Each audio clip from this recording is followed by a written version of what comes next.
קדילק מצוידת במערכות ייחודיות למכוניות יוקרה. למשל, להתניע את הרכב מרחוק כדי לקרר אותו לקראת נהיגה ביום חם.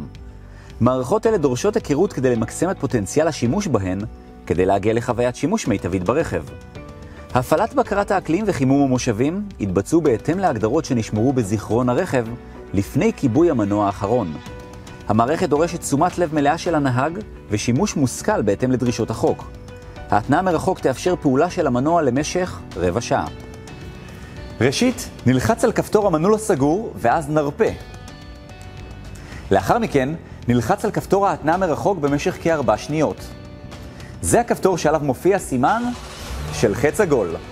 כאשר הרכב מקבל את הבקשה להתנעה מרחוק, איתותי הכיוון יעבבו. אם ברצונכם להאריך את משך הפעולה של הרכב מעבר ל-15 דקות, חיזרו על הצעדים להתנעת הרכב מרחוק. כדי לנטרל את מצב ההפעלה מרחוק, נלחץ על כפתור ההתנעה מרחוק לחיצה ארוכה. אורות החניה של הרכב יוארו ואז יכבו. קיימת דרך נוספת לנטרל את פעולת מערכת ההפעלה מרחוק. כך תעשו זאת. כדי לנטרל את ההתנעה מרחוק שלא באמצעות השלט, יש להפעיל את 4 איתותי החירום.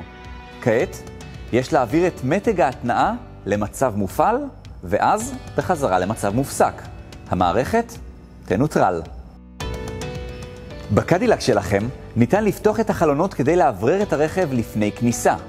כל חלונות הרכב ייפתחו בו זמנית. לחצו לחיצה ארוכה על כפתור פתיחת הנעילה. כעת, חלונות הרכב ייפתחו כולם. נסיעה נעימה ובטוחה.